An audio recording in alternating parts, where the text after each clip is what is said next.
On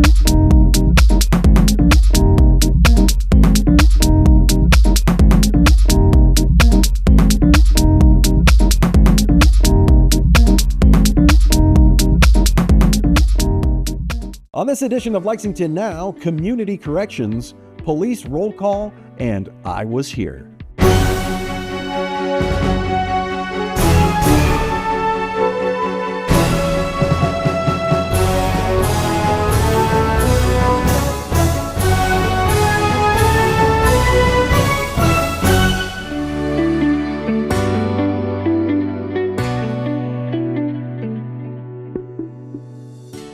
I'm Neil Noah, and welcome to Lexington Now for the week of March 3rd, 2025. Most people have a pretty good idea of what police do in Lexington, but there is another division that is crucial to public safety: community corrections. Matt Lamons explains their role. I'm Matt Lamons. I'm the major over operations at the Fayette County Detention Center. So I started in 2008, so I've been here just about 14 years.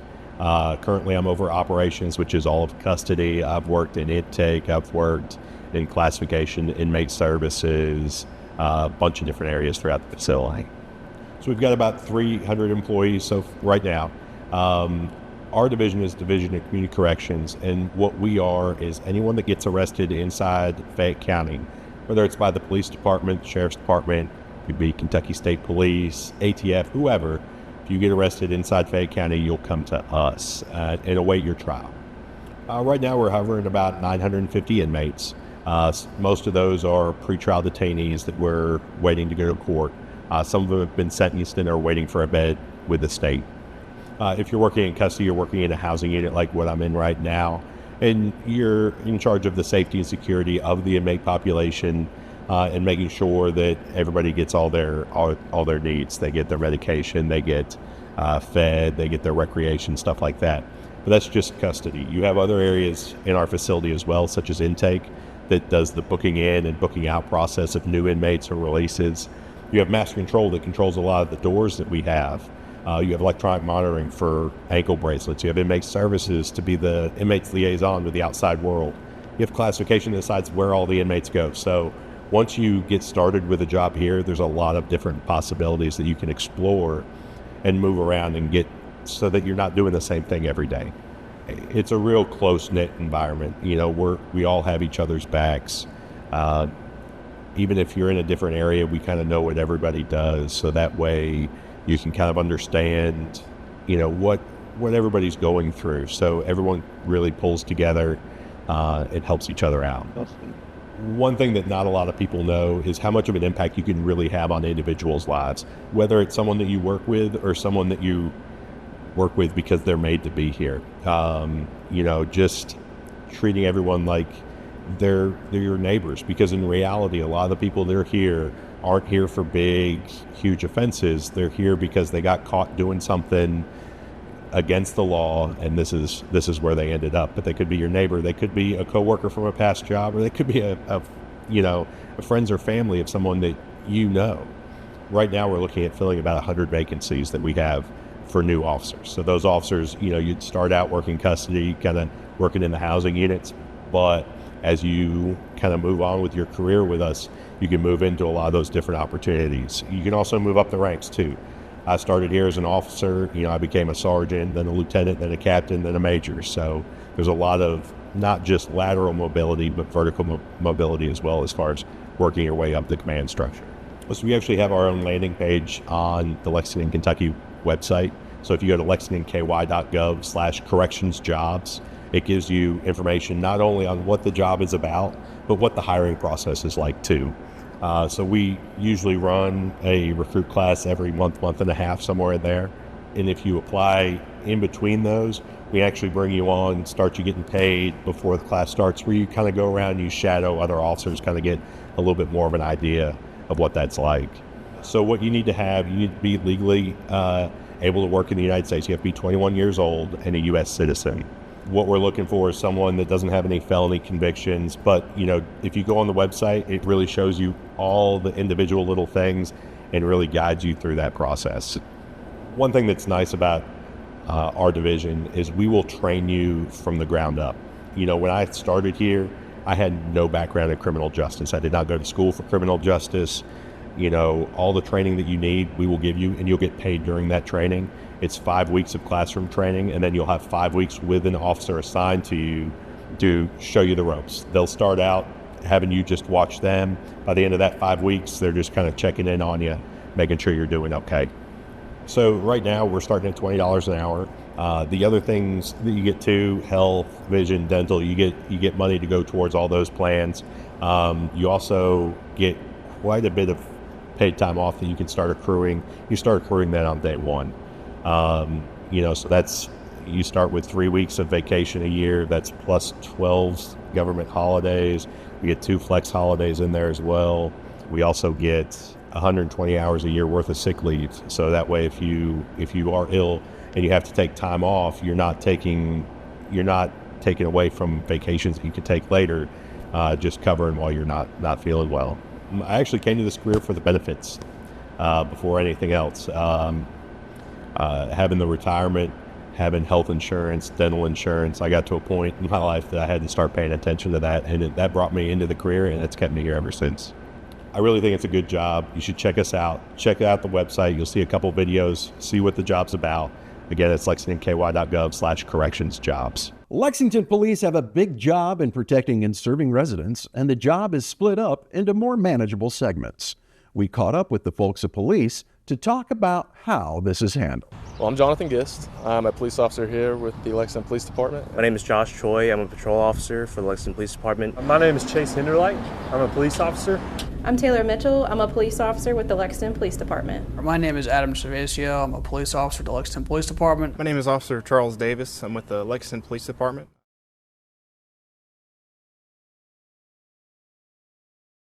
So the city's broken up into 3 sectors. You got East, Central, and West. All those sectors have a first, second, and third shift. I work Central Sector, first shift, so my hours are 7 a.m. to 5 p.m. I work Central Sector second shift. I start at 4 in the afternoon and work until 2 in the morning. I work third shift, which is between the hours of 10 p.m. to 8 a.m. Each sector has something called roll call. It's like a mini headquarters for us. From there, we go over the roster, what beat we're going to be assigned to for the day. From there, we can go over patrol briefing, which is essentially just a PowerPoint that kind of gives us persons of interest, vehicles of interest, events going on in the city that we should be aware of. Kind of lets us strategize on how we're going to be proactive and where we're going to be proactive. But once we leave there, we go to our assigned beats, patrol the area, and take our dispatch calls. Current events, things like that will shape what we respond to in a day. So the only thing typical is about the first 20 minutes of our shift. My first call of the day can be someone shot, or it could be someone in a vehicle wreck. It could be a stolen vehicle. It could be all kinds of things. So your day is never the same. It always starts out different, and it always ends different. In law enforcement, there is no typical day. You never know what you're going to get. Every day is different. Sometimes we'll take 5 calls a night. Sometimes we'll take upwards to 15 to 20. It's really one or the other. So as a female officer, I work with a lot of males, and I've had nothing but great experiences here. I was the only female in my academy class, and I never felt any different. I love the guys that I work with and the supervisors that I've had. It's been nothing but a brother-sister relationship, and I can't say enough about how hard those guys work and how hard this department works. It's basically a gigantic family. You take care of everybody from all walks of life, all different places, across the state, across the country. Put us all together, and we're expected to work with each other. We watch each other's backs. I go home to my family at the end of every night because of my family I have here. From my experience, it's more of a family experience. It's really a brotherhood, sisterhood, and I feel that family and that camaraderie with the people that I work with. They've been sort of like a second family to me. We're all very close. We all get together outside of work. We hang out. We do cookouts. We also like to back each other on calls. Anytime that one of us is in trouble, it's a spectacular sight to see a bunch of us show up and know that regardless of who I know, who I don't know, whether I worked with them for the last year and a half or if I've just met them that day, everyone's coming to help out. They've preached that it's a fraternity, and it really is, and you don't really see the scope of that until you're actually in it. and working with the same guys every day, and then showing up to other sectors when they're busy and picking up with those guys like you've known them your whole life and been working with them your whole career. And that goes hand in hand with how we're able to jail with the community, because if you jail with your partners, that'll usually translate over into any call you're on. I know myself and my partner, is a big thing that we do in between calls sometimes is we go out to the park and we'll see kids playing basketball. And if they're putting up hoops, then we're going to go and shoot some with them. And I think for the community, the parents see that. They feel that they can approach us. The kids certainly approach us. They wave at us when we drive by now. You know, we try to do all types of community outreach. We try to talk to children. We try to give them experiences with police officers that aren't intimidating or aren't scary. And I love that opportunity I'm maybe the first police officer they've ever talked to.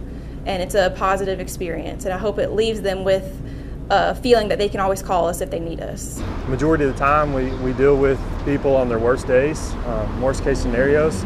So we try to do what we can to bring a positive light to that and help people the best we can.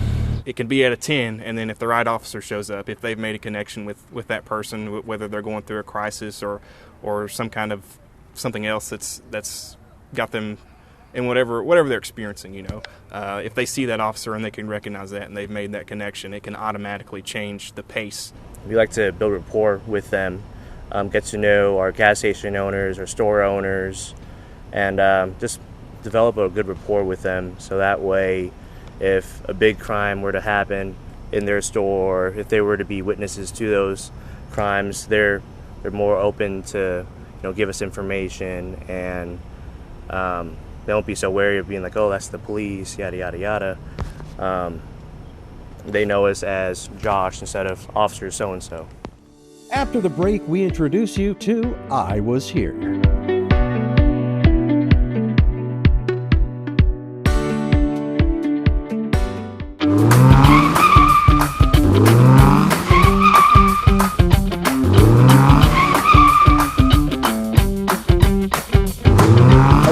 I'm Lieutenant Chris Van Brackle with the Lexington Police Department Traffic Unit.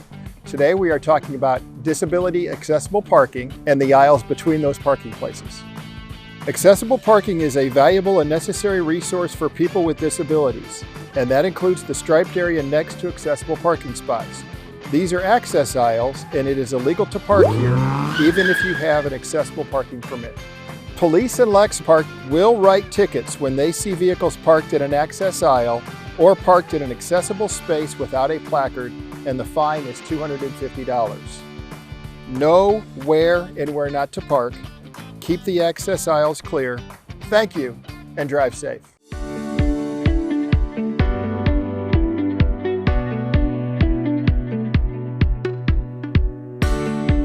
Welcome back to Lexington Now.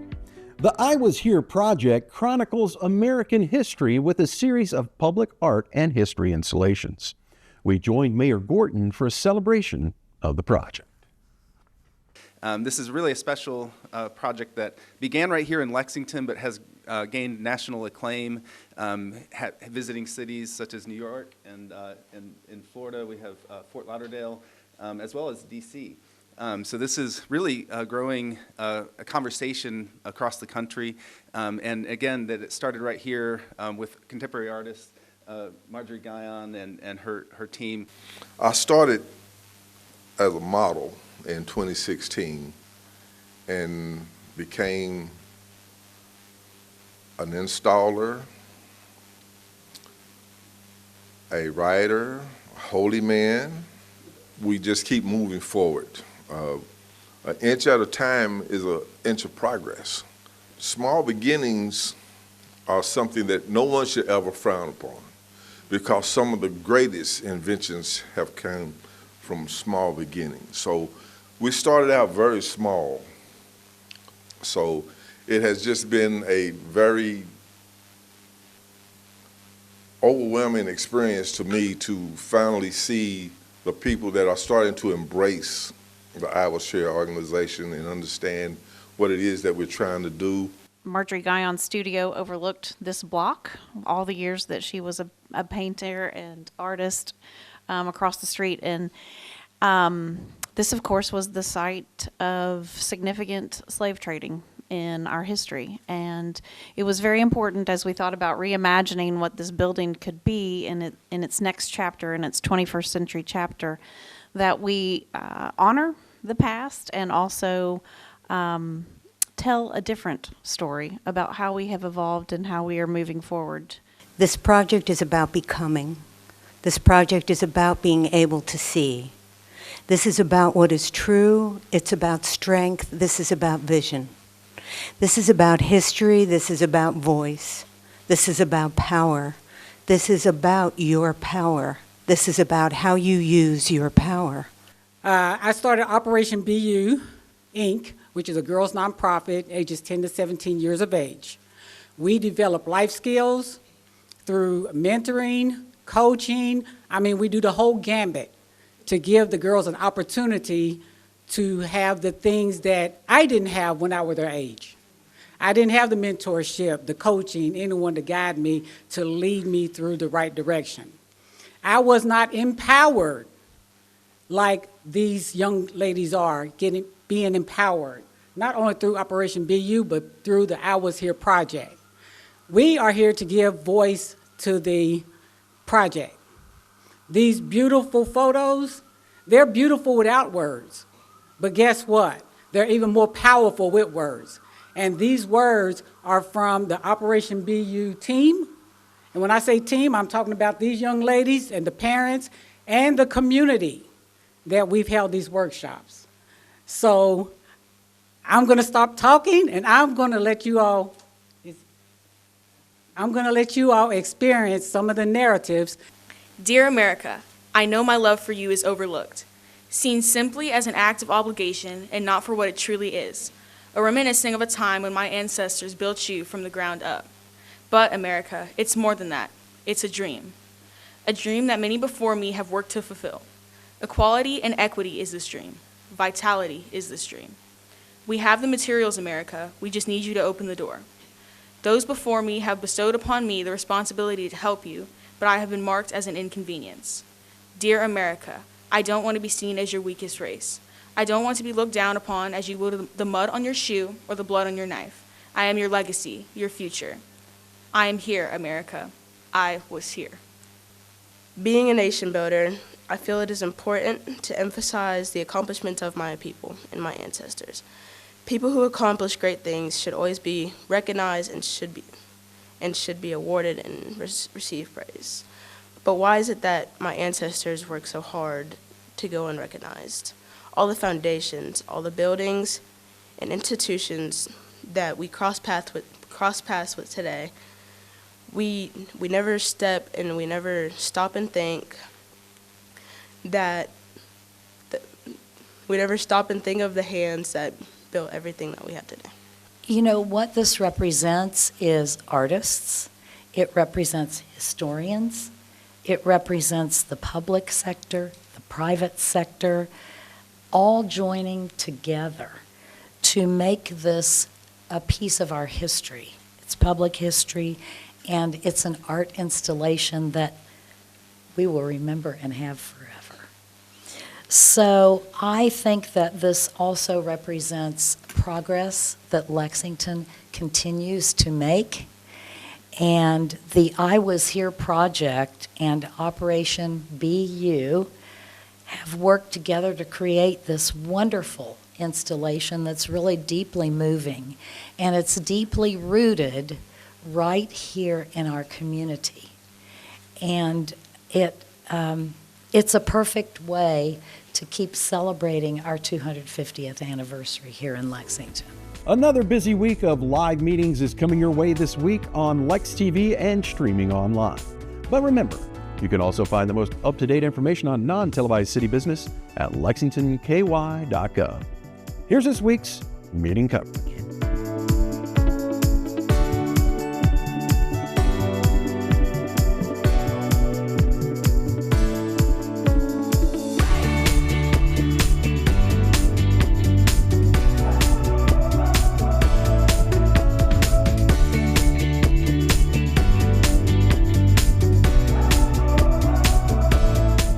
That's all for now, but as always, you can keep up with us on social media, check out the latest traffic updates on X at LexRex, or catch our live traffic cams on lexingtonky.gov. For all of us at Lex TV, I'm Neil Noah, and that's it for now.